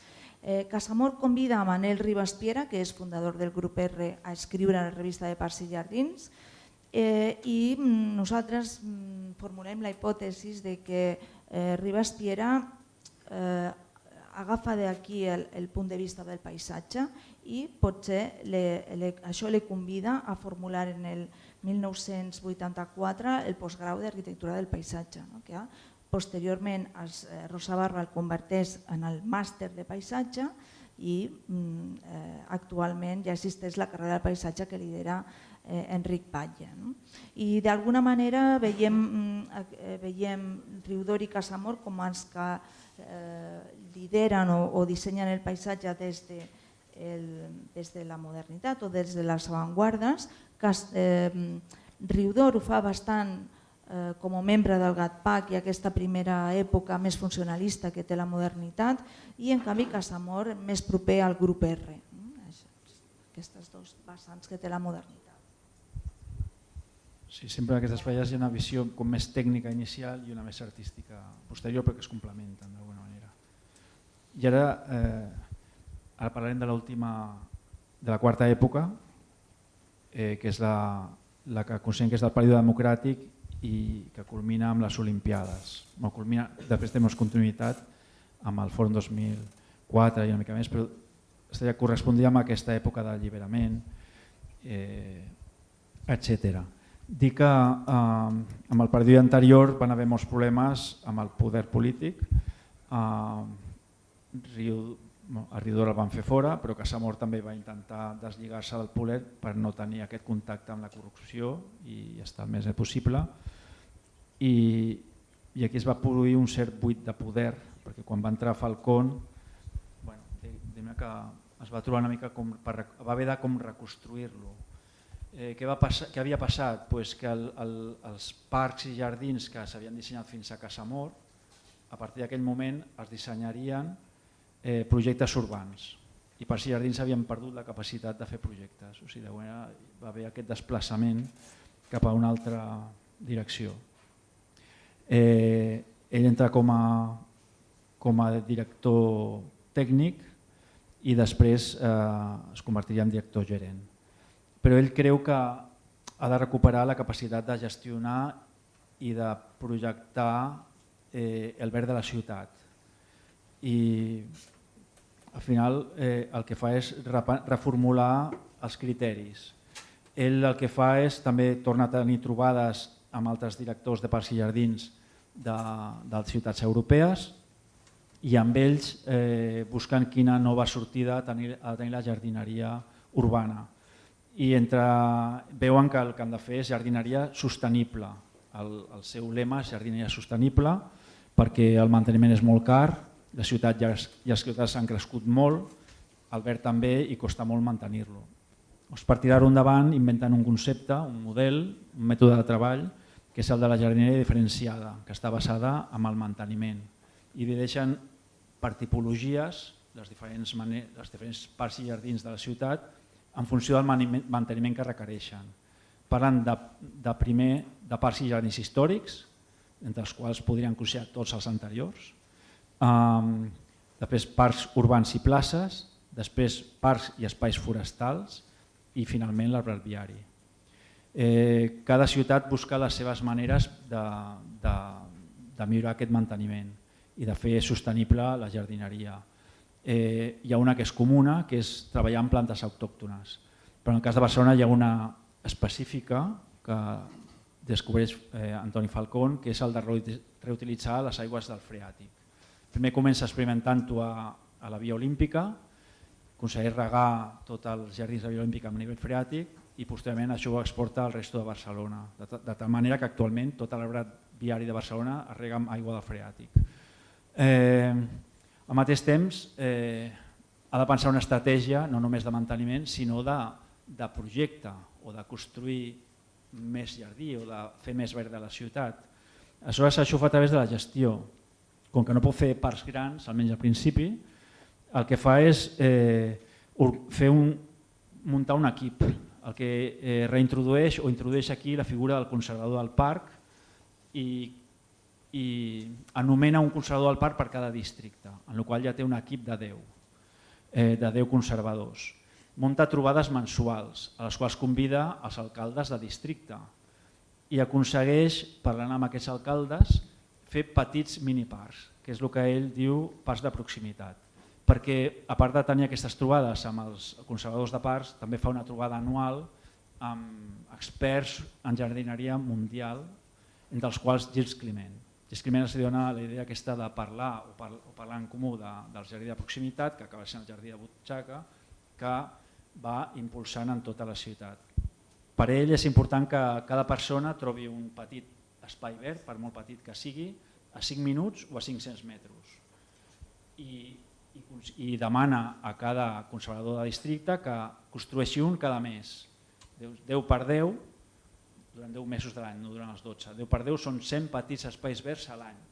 Amb això canvia el model de la ciutat de Barcelona de jardineria i comença a parlar del concepte de textura urbana, de textura verda urbana. Això va ser una transformació molt subtil i gradual, però que al final va representar una ruptura conceptual i estètica amb la jardineria tradicional. També va introduir no només arbres, sinó un altre tipus de vegetació com arbust i plantes tapissants per diversificar la fauna i millorar la biologia de la ciutat i la fauna de la ciutat. I amb això va transformar una mica el model de ciutat, que ja era complicat fer més parcs com els anteriors. Per Antoni Falcón creu que el verd de la ciutat, l'arbre, les espècies d'arbres, són elements identitaris de la mateixa manera que ho són l'arquitectura i l'urbanisme, i que la tria de plantes és important per qualificar la ciutat des del verd. I Patricia Falcone s'incorpora a treballar a Parcs i Jardins després d'haver treballat amb el despatx de Bohigas. Ella ve a Barcelona, és una arquitecta italiana, ve a Barcelona en el 87, després que Barcelona ja guanya les Olimpiades, i treballa aquí en el seu despatx fins al 91. Absorbeix de seguida tota aquesta concepció de la jardineria sostenible i és cap d'aquesta oficina de projectes i obres, que és nova en l'Institut de Parcs i Jardins. I aleshores ella, els parcs que fa o la intervenció que fa en els parcs de Barcelona bàsicament són de 3 tipus. Una és la restauració de jardins històrics, amb la qual cosa ha de col·laborar amb el Departament de Patrimoni, i en aquest sentit ella en aquest moment reivindica el concepte del patrimoni verd i entén els parcs històrics com a museus a l'aire lliure. Una segona família d'intervencions són les intervencions que fa en alguns parcs ja existents, com per exemple en el Roserar de Cervantes, que lidera el projecte Bet Figueres i també col·labora amb Naveglis, que el que fan és superposar al Parc de Cervantes de manera bastant brillant, considerem nosaltres, un itinerari sinuós gairebé sorprenent, que se basa, sota el nostre punt de vista, com en espais de descobriment. Superposa un itinerari perquè tu te puguis trobar als roserars com si estiguessis en la natura, de manera silvestre. I aquests espais de descobriment ens va agradar trobar aquesta definició perquè també veiem la intervenció que fa amb la recuperació o la transformació del parc d'atraccions de Ridor, que el converteixen en uns jardins, els Jardins Joan Brossa, i es converteix també en un parc sonor, de tal manera que un altre cop creiem que el descobriment i l'experimentació dels parcs i dels jocs forma part de la seva inspiració i de la seva manera d'entendre el que ha de ser un parc o un jardí contemporani. Apareixen aquests objectes trobers que ens recorden a Duchamp directament, objectes recuperats quasi com a arqueologia de parcs anteriors, i aquest el fa amb Rosa Torra i creiem que és bastant maco, inclús incorpora materials nous, amb aquests voltons gegants de cautxú que saltes a sobre i sonen les notes musicals. I una última família d'intervencions És la jardineria que nosaltres diem híbrids, que és una mica la jardineria sobre infraestructures o equipaments de la ciutat, de centres de neteja, que són edificis soterrats, que vesteixen gairebé com allò que deia Dalí d'una arquitectura peluda, jo crec que ho podria definir perfectament, amb aquestes, forrant o vestint aquests equipaments urbans, que a més estan propers a les rondes, i fan una mica com de falques, falques verdes o corredors verds, i d'alguna manera amb aquest tipus de jardins construïts a sobre de l'arquitectura completen aquesta infraestructura ecològica que d'alguna manera inicia també Falcón. Una arquitectura que està molt promoguda per Maragall, que és Maragall qui aporta o qui porta Falcón a portar endavant tots aquests projectes, i després Falcone quasi que ve a través de Bohigas, de tot el que ha après en les mans de Bohigas i Maragall, que són gairebé el polític i l'arquitecte que tiren endavant aquesta època. I amb això jo crec que ja acabem. No hem sabut resumir, perdoneu, ens hem posat a resumir, no hem pogut. I espero que hagueu deixat alguna cosa per la lectura. No sé, crec que no, que ho hem dit tot, no sé, però bueno, perdona Marc. No, és el vostre llibre, diguem. No. Sí, em sentiu, sí. Jo passaria la paraula a la fila 0, i a més llançaria com una pregunta com molt de sentiment. Clar, la vostra vida va passant, i de cop i volta us apareixen dos senyors arquitectes i us pregunten sobre el vostre pare, però a més preguntant com a anècdota com era, què va fer, com us heu sentit. Us passo la paraula en aquest sentit perquè és algo més...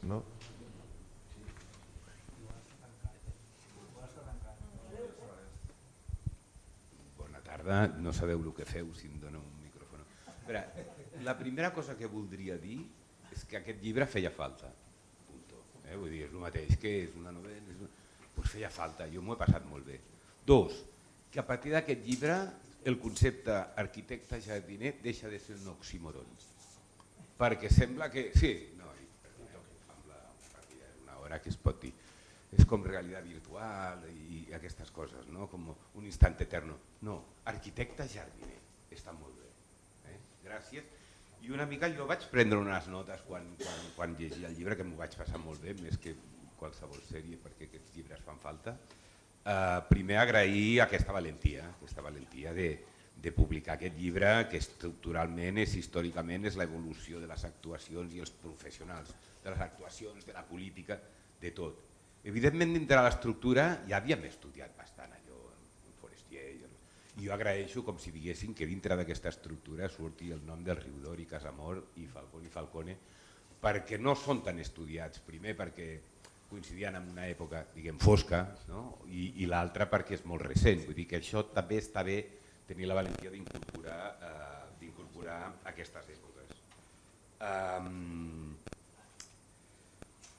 També, com que hem tingut diverses converses, crec que aquesta obra està dintre del que els xinesos dirien la calma del gos nedant. Perquè la calma del gos nedant és quan tu veus un gos nedant, per fora veus un cap que va tranquil, però quan vas a sota de l'aigua veus unes potes. Vosaltres heu sigut capaços, com si diguéssim, d'agafar tota una època política, artística, social del verb i fer un ordre molt entenedor. Aquelles coses que no passes d'un costat a l'altre i les entens molt bé. També agrair perquè mentre ho llegíem, jo suposo que li ha passat el mateix al Toni, recordàvem èpoques dels 14 anys que anàvem no amb pantaló curt, però nosaltres penseu que hem sopat i hem dinat amb la Bèlia Floribunda i la Paulònia Toventosa i el ja no me'n recordo ja, i no sé què he escrit, i el Mirtos Comunes, de sentir jardins del món com Schönbrunn i Kew Gardens i el Butxamont i la Maria Lluís Lluïsa Bosch. Vull dir, que ha sigut com rememorar una mica aquella cosa que veiem al pare, que sempre explicava coses interessants, ho sabia tot. Però també repassar professionals de la jardineria, i segur que no els direm tots, però vull dir, el Rubió, en Riudor, Panyella, el Lluís Abat, el Pepe Carrillo, el Colomines, que per cert està per aquí, segur que m'oblido, el Gavino Carballo, el Lluís Bosch, el Crespo, o sigui, són com noms que em venien al cap, com si diguéssim, quan anàvem llegint aquest llibre. No? O bé els viveristes d'aquella època, no? El Mitjans, el Viure, no? el Josep Batlle, fantàstic llibre, també que participava a la Montse, o estudiosos de jardineria com la Montse Rivero, la Isabel Marín, el Rivas Piera, la Rosa Barba, el Beimunt, l'Anna Zaonero, l'Escola de Versalles, l'Eduard Bru. O sigui, per nosaltres, clar, això és com haver-ho viscut i agraïm com si diguéssim que ha sigut un plaer recordar aquesta època de formació de la nostra joventut, perquè, com dius, el pare quan anàvem cap allà a Girona sempre deia mireu el paisatge, i nosaltres dèiem què vol dir això del paisatge? I això de le visage d'un país, que és la cara del país, si no n'è vero ben trovato, però clar, miràvem per la finestra i hòstia, això és important, no? I a l'igual es va venir l'afició per aquí i no per una altra cosa, vull dir, és que no ho sé. També és veritat que ha sigut valent en el sentit de fer l'últim salt, perquè l'últim salt, així com tot el verd de Barcelona, es tracta d'una manera individual, o sigui, el Rubió, el Forestier, el Riudor, el Casamor. Clar, va haver un moment que les primeres eleccions democràtiques del 78 això explota i passa de ser un disseny individualitzat a un disseny col·lectiu. Em perdoneu que vull dir, jo aparec aquí com a fill de Maria Casamor, però també he estat 33 anys a projectes urbans, i projectes urbans evidentment ha tingut un moment històric dintre que evidentment ha sigut a vegades no entès, a vegades massa elevat, però evidentment forma part de la història d'aquesta ciutat i no és només aquell tòpic de les places dures perquè tenim el Parc del Clot i el Joan Miró, vull dir, sí, inclús ADN del passeig de Sant Joan, o sigui que tot l'històric ja continuarem, vull dir. Però ja per acabar, jo diria que clar, Barcelona és una ciutat molt interessada en el verd i per això aquest és un llibre interessant. Amb el Carles Llop, allò que vam fer dels 100 anys del verd a Barcelona, dèiem no, sí, la OMS, la Organizació Mundial de la Salut, vol 9,2 metres quadrats de verd per habitant, o ara em sembla que ha passat a 10, no sé què, i nosaltres només tenim 6, i l'Eixample són 4. Diu, no sé si arribarem a metres quadrats per habitant, però l'interès que hi ha en aquesta ciutat pel verd, que és posar d'acord a tothom, perquè mira, amb el trànsit, el tràfic, doncs no ho sé, però l'increment de verd, tu preguntes, vull dir, és voluntat de tothom. O sigui, gràcies, perquè jo per almenys m'ho he passat molt bé. Bueno, jo soc el germà petit i el problema ja estic acostumat, quan em toca parlar ja està tot dit, no? Ja el Carles ja ho ha dit tot. Bueno, per intentar dir alguna cosa, em sumo als agraïments, crec que realment val la pena parlar d'aquestes persones, de Falcone, Ridor, Casamor, tots els altres també, però tenien una mica més d'antiguitat i per tant eren més reconeguts.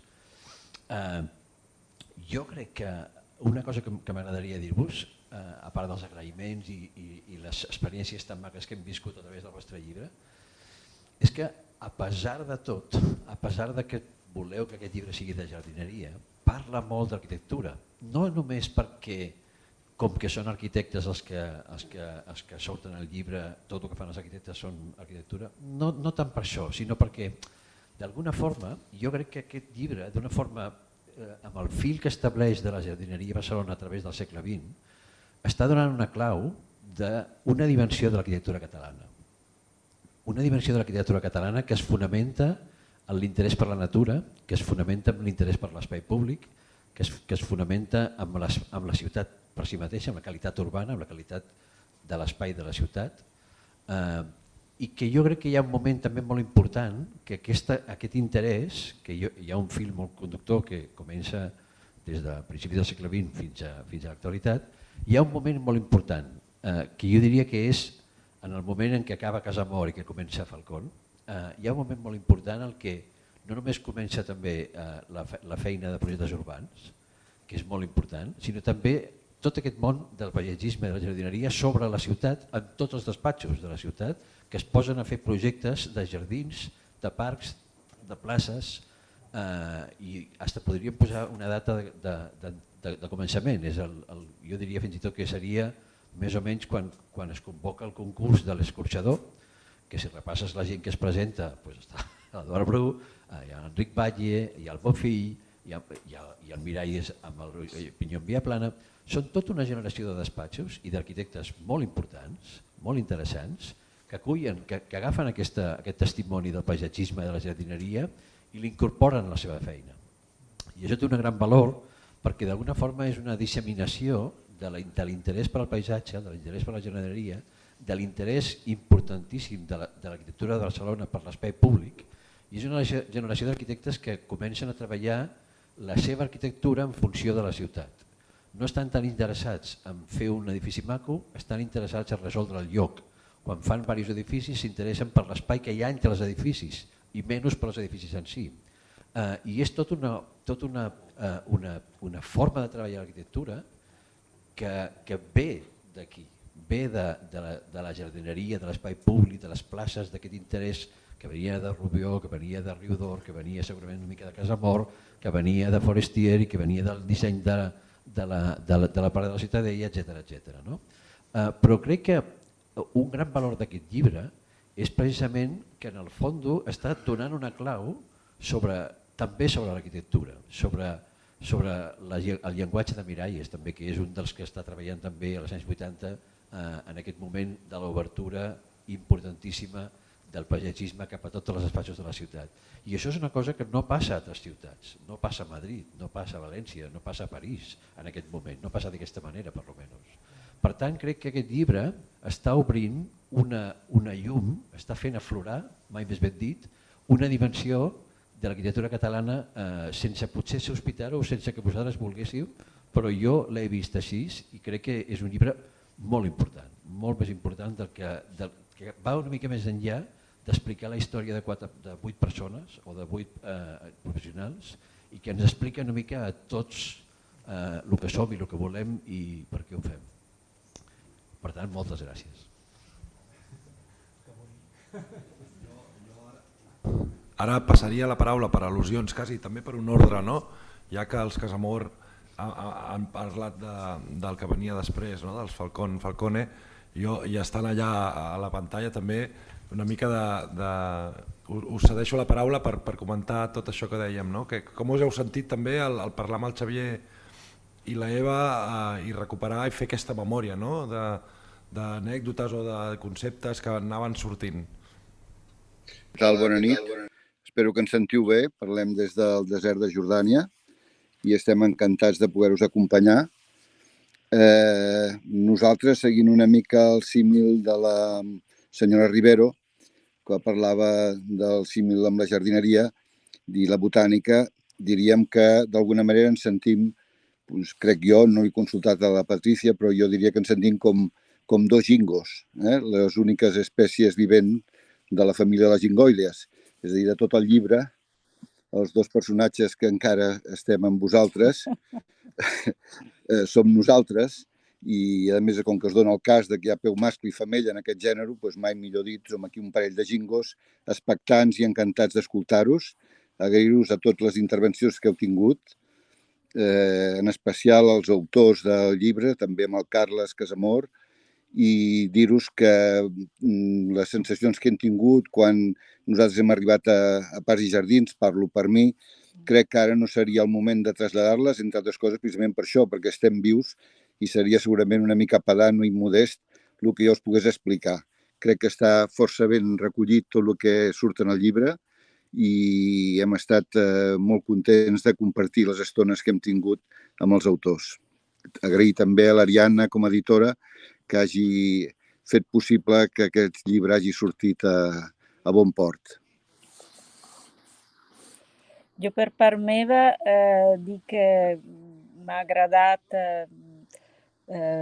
parlar d'aquests temes i tornar una mica a recordar totes les etapes de la meva feina a l'Ajuntament i també valorar que, com ha dit en Carles Casamor, en el fons ha sigut un itinerari una mica difícil al principi perquè el que es volia fer des de Parcs i Jardins, que era treballar sobretot amb el verd, en aquell moment en què l'arquitectura i projectes urbans tenien absolutament el domini necessari per ordenar i per avançar en una ciutat contemporània i de disseny, que és el que es feia a Barcelona a través de projectes urbans, pues, el fet de treballar potser des d'un raconet inicialment i guanyar mica en mica espai a Parcs i Jardins ha sigut tot un repte. I el fet d'haver acabat la meva carrera professional a l'Ajuntament, perquè després he marxat, fent l'Avinguda de l'Estatut de Catalunya amb el Carles Casamor, amb el qual hem compartit molt i jo personalment m'hi he trobat molt bé professionalment, doncs ha sigut una mica com un final interessant perquè el que al principi semblava una divisió entre arquitectes que feien arquitectura i jardiners que teòricament tenien que fer manteniment, doncs al final ens hem entès i hem fet una obra més completa. I jo crec que aquest ha sigut un moment com interessant, important i que seria maco que en el futur la ciutat assumís més que arquitectes, paisatgistes, botànics han de formar equips i que amb equips es va més enllà i s'abarquen més problemàtiques, més temes i s'afronten amb més nivell de coneixement en tots els sentits. I amb això moltes gràcies.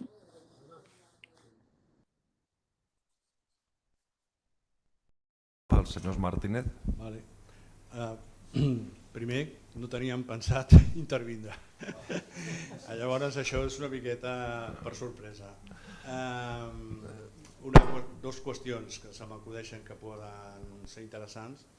Una és la menció al Maurici Pla i Serra, que és amb el que realment jo vaig poder intervindre o participar des d'un punt de vista professional amb un llibre que es deia Hectar, que ell va fer el pròleg, jo vaig fer l'epíleg, que no era un altre text que vam publicar a la revista Quaderns amb el Josep Lluís Mateo, amb un text que es deia Rubió i Tudurí, tradició i avantguarda, més o menys, recordo el títol, i aquesta seria la nostra participació, per dir-ho així, més professionalitzada en relació al context que estem, que és molt mínima, perquè no venim del món de l'arquitectura, però sí vam fer aquesta aportació. Penso que aquest llibre aquí a la capella el deuen tenir o l'han tingut i és un llibre molt interessant, recomanable, suposo que coneixeu. I aquesta seria la part de citació més professional. La part familiar, diguem-ne, o més d'anècdotes, jo explico dos que sempre explico, o sigui que no és molt meritós. Una és que, concretament jo, vaig tenir una relació personal amb el Rubió i Tudurí durant 5 anys, del 75 al 80. Sobretot als estius a un espai que ell havia construït a Mallorca, que es diu Aucanada, on familiarment convivien amb ells i la família directa del meu fill, Pau Martínez Pla, per tant, linatge directe per la línia del Maurici Pla i Serra, el seu tiet, i jo com una persona un afegit a la família que durant 5 anys vaig poder conviure amb aquestes vivències. Llavors tinc dos anècdotes. Una que en aquell moment, ja estic parlant de fa 46 anys, estava llegint el Zaratustra i com sabeu el Rubió havia sigut caçador a Àfrica. Tinc tota la bibliografia, per cert, si algú li interessa consultar algun llibre, tinc tots els seus llibres, alguns bastant difícils de trobar. I llavors em va fer uns dibuixos dels animals que surten al Zaratustra, a petició meva. Es va interessar pel que estava llegint i jo li vaig dir, per què no dibuixar uns dibuixos dels animals que van sortint, i ho va fer així, jo els vaig retallar i els tinc enganxats amb la meva edició del Zaratustra amb els dibuixos del Rubió i Tudurí. Aquesta seria una d'animals, d'aquesta seria una anècdota. I l'altra, jo penso que tal com s'ha comentat, les anècdotes en el cas del Rubió eren reveladores i era molt de crear situacions i acabaré amb aquesta. Amb motiu del 90 aniversari a l'Hotel Balmoral estàvem els joves, estava ell, acabava de venir d'un viatge per tot el món, amb 90 anys, va morir l'any següent, i estava amb aparença de senyor gran, però bé, amb un sofà i uns quants joves l'envoltàvem, i entre ells estava el Maurici Pla, i el Maurici va liar una cigarreta de tabac, d'aquestes de liar, i estava amb la feina liant el cigarret i el Rubió es va apropar amb una complicitat de col·lega i li va dir que passe. O sigui, aquest còdic, diguem, tan ficat en la contemporaneïtat revela molt del seu esperit com humanista, curiós sempre per tot el que passava, molt, diguem-ne, jo rescataria aquest aspecte humanístic de la seva formació, que es manifesta amb la seva literatura com a narrador, i també amb les seves memòries africanes i també, naturalment, els seus llibres de jardineria. Per tant, aquesta última anècdota coincideix amb el del sol, que és la manera, potser, d'apropar-se també al personatge. Gràcies. Gràcies, moltes gràcies.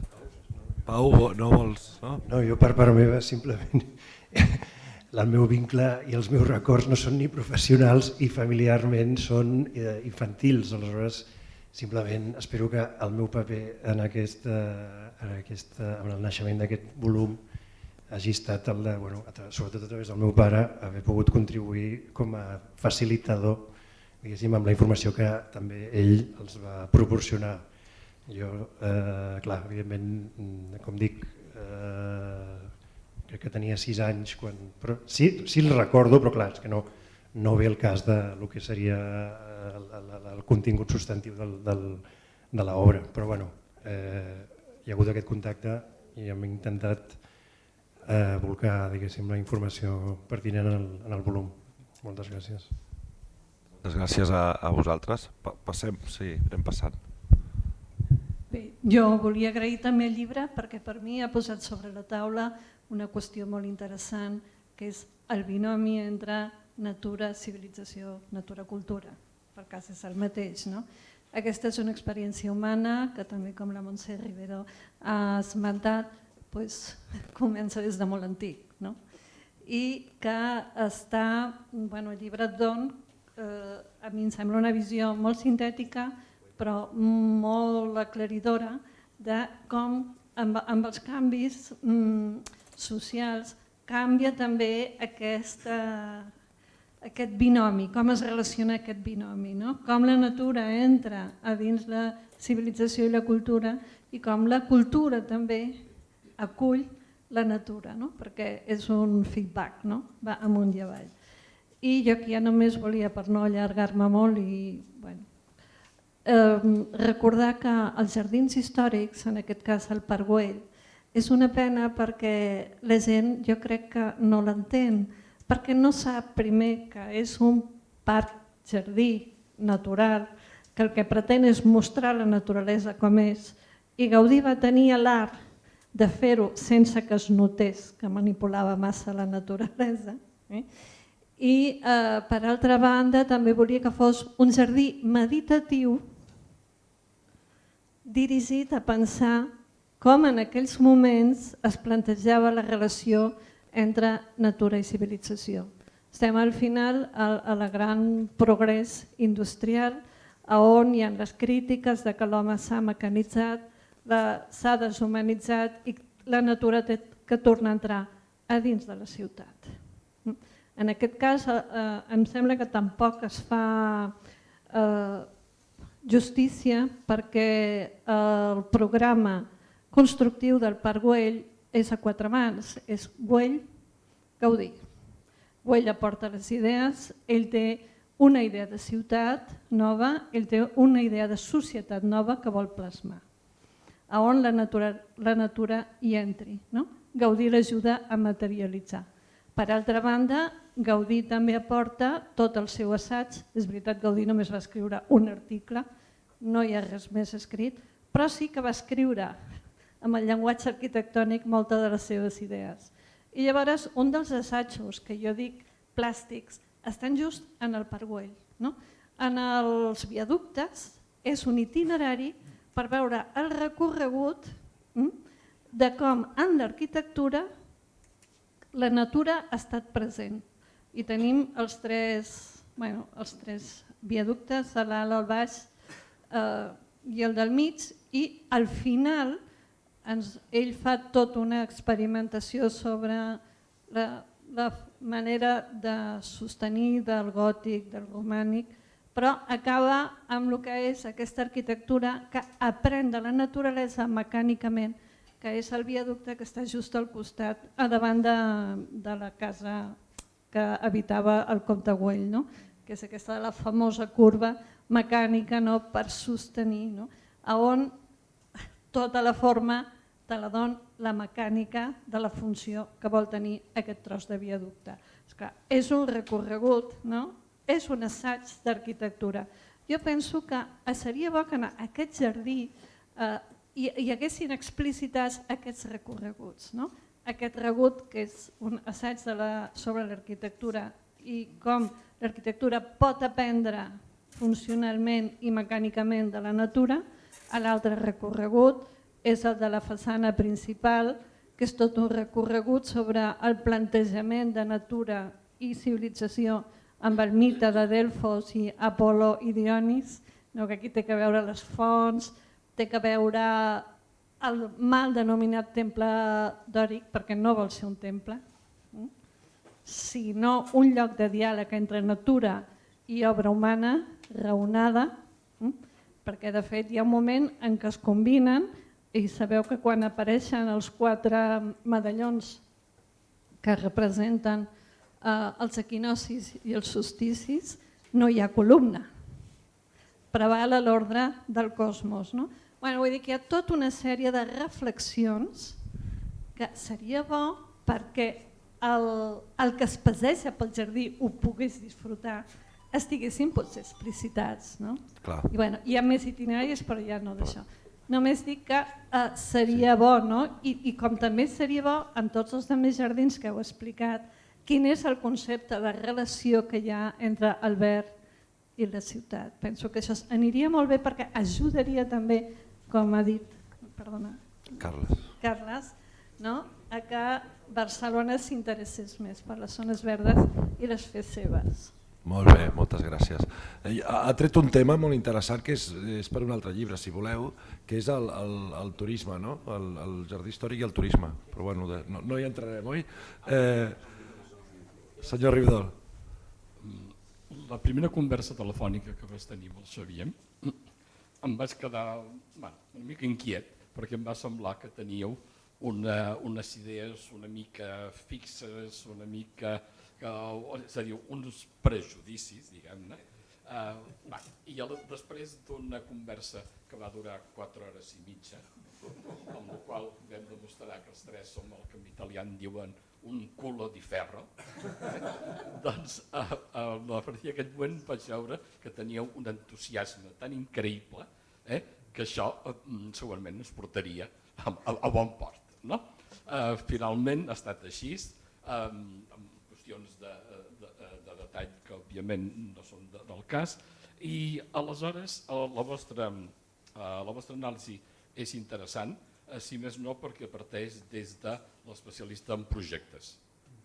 I aleshores això permet descobrir, estem acostumats potser moltes vegades a veure que ens hagin parlat dels jardins, els d'història de l'art, els botànics fins i tot, i aleshores la vostra anàlisi em penso que és interessant perquè hi descobreixes coses noves, coses de jardins que has viscut com a usuari tota la vida i que aleshores te n'adones gràcies a la vostra anàlisi. Només hi ha un retret, si de cas voldria adreçar-me a l'Ariadna, perquè això té relació amb la segona edició, que que serà bastant aviat, no, Ariadna? No sé si a Xandigar es pot sentir o hi estan dormint a Xandigar, però em penso que seria molt important fer-ne una segona edició amb, òbviament, imatges, parlar de jardins sense imatges és molt greu, no? Els que sou d'història d'art, faríeu un llibre d'art sense imatges? Aleshores, ja sé que hi ha unes qüestions lligades als pressupostos, d'acord, però seria molt interessant. I aleshores, aprofitant aquesta segona edició, seria interessant que féssiu un pròleg, o si més no, una cosa que s'assemblés a tall de pròleg. Ho dic perquè actualment, no sé, a les tesis doctorals sempre acabes dient el mateix. Per què no hi ha un pròleg? Unes conclusions.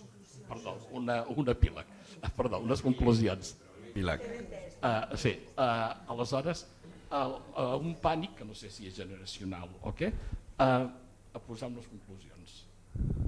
Com que vosaltres el que feu és un relat, en aquest cas és més difícil, evidentment, un relat molt difícil, amb un treball acadèmic seria més pertinent, però seria interessant, perquè algunes persones, quan obren un llibre, miren el pròleg i les conclusions.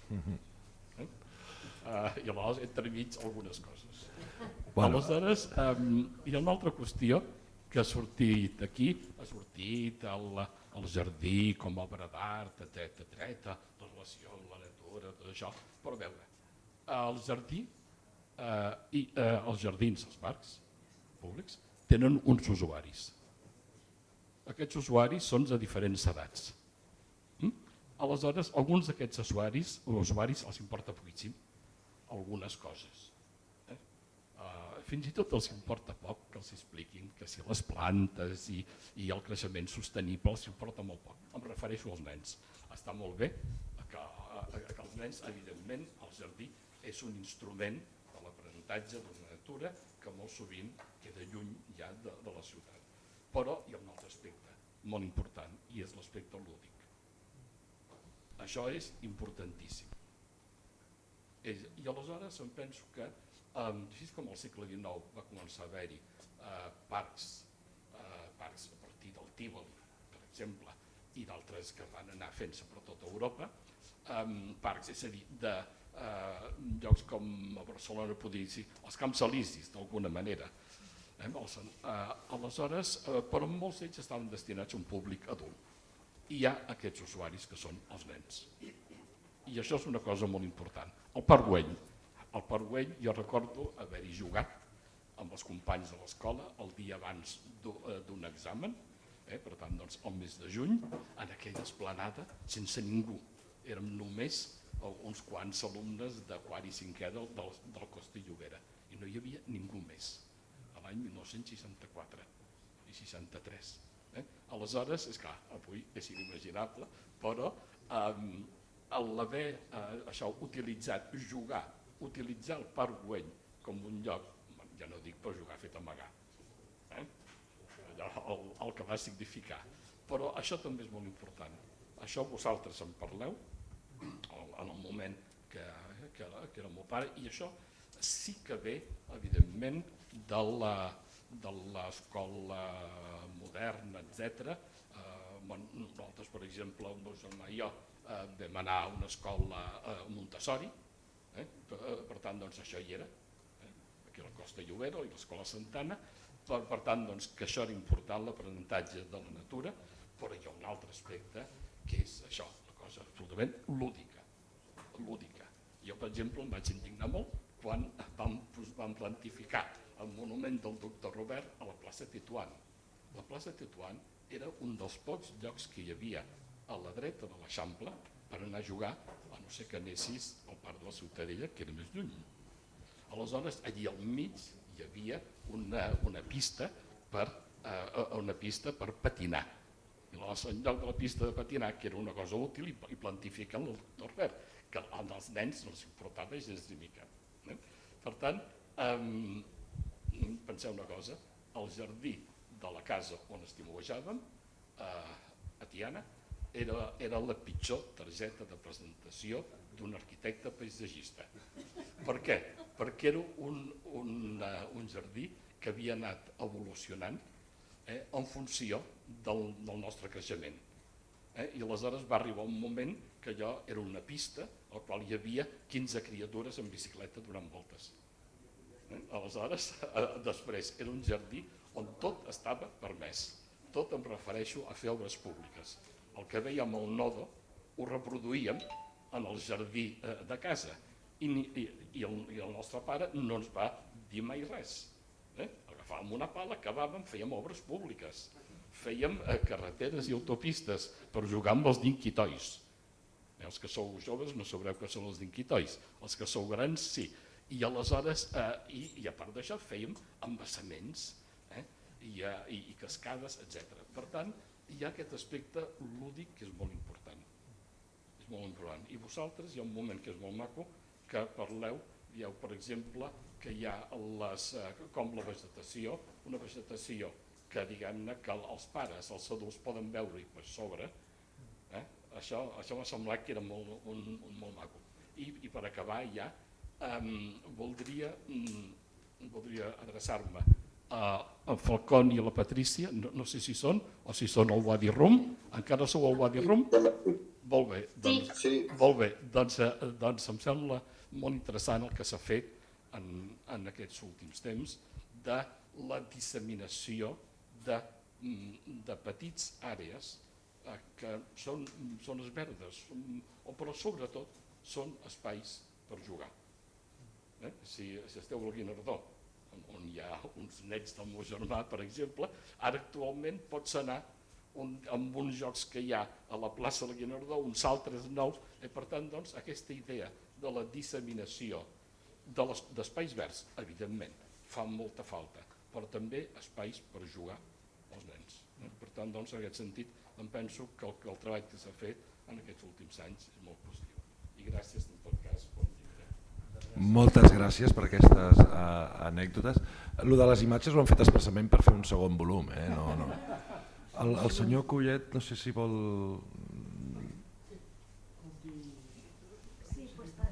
Molt breu, sí, perquè... Només que la relació amb aquests dos arquitectes tan simpàtics doncs ha estat d'amistat professional, començant, i després d'amistat.